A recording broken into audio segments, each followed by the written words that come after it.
The Grand Assembly Hall of the Galactic Council fell into an eerie silence as Ambassador Kendall Monroe stood abruptly, her chair scraping against the crystalline floor with a sound that echoed through the vast chamber. Around her, thousands of alien representatives from across the galaxy watched in confusion. As she gathered her datapad with trembling hands, Ambassador Monroe, High Chancellor Vexter's synthesized voice boomed through the hall, his triocular eyes narrowing with concern. The vote on the Outer Rim sanctions has not yet concluded. Where are you going? Kendall didn't answer immediately. Her face had gone pale, her jaw set in a way that Roman Cole, the human military liaison, recognized instantly. He was already on his feet, his hand instinctively moving toward the emergency comlink at his belt.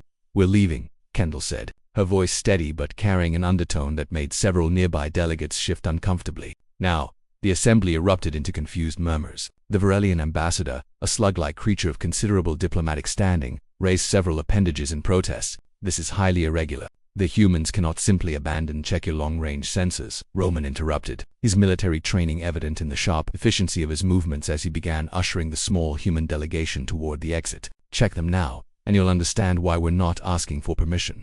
For species that had lived in relative peace for 3 centuries, the urgency in the humans' actions was baffling. The Cathari representative, a being of pure energy contained within a crystalline matrix, pulsed with curiosity. What could possibly warrant such? The alarm cut through the hall like a blade. Every screen in the Grand Assembly flickered to life, displaying data that turned the confusion into something far more primal. Fear. A massive energy signature was moving through the outer rim at impossible speeds, consuming everything in its path. 3 colonies had gone dark in the last hour. 7 more were reporting evacuations. The Devourer swarm had returned. Impossible, breathed Chancellor Vexter, his confidence crumbling. The swarm was defeated millennia ago. The ancient texts. Your texts were wrong, Kendall said, pausing at the chamber doors. Her eyes swept across the assembled delegates, and for a moment, something ancient and fierce flickered in their depths. Or incomplete. This isn't the first time humanity has faced them.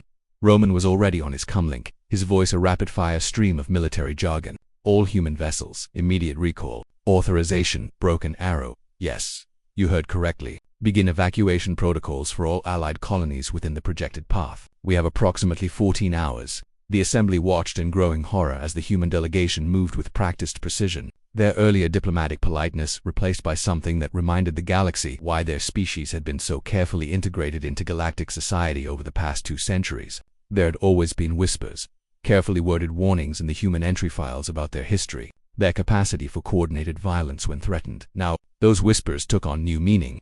You knew the Velian ambassador accused, his voice quavering. You knew this was coming. Kendall stopped, turning back one last time. We didn't know, but we remembered. Our ancestors left Earth not just to explore the stars, but to run from something that had hunted us before. We thought we'd lost it in the vastness of space. Her expression hardened. We were wrong. Then help us. Chancellor Vexter's composure finally shattered. If you faced them before, you must know how to fight them. Roman and Kendall exchanged a look that spoke volumes. It was Roman who answered, his voice carrying the weight of terrible knowledge. Fight them, Chancellor. Our ancestors didn't fight the swarm. They barely survived it. 70% of Earth's population was consumed in 3 weeks. The only reason humanity exists today is because we ran fast enough and far enough that they lost interest. But your military began as Zephyrite warrior delegate is adequate for conventional warfare, Kendall finished. The swarm isn't conventional. It adapts, it learns, and it never stops. Every weapon we've ever designed, they've evolved to counter. The only thing that saved our species was distance and luck.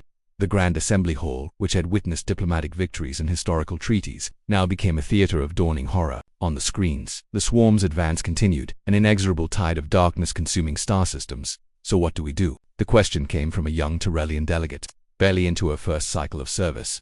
Kendall's expression softened slightly. You evacuate, you run, and you hope that the galaxy is big enough to lose them in Chapaz at the threshold. For what it's worth, we'll buy you as much time as we can. Some of our ships will stay behind to delay them, to give the civilian transports a head start.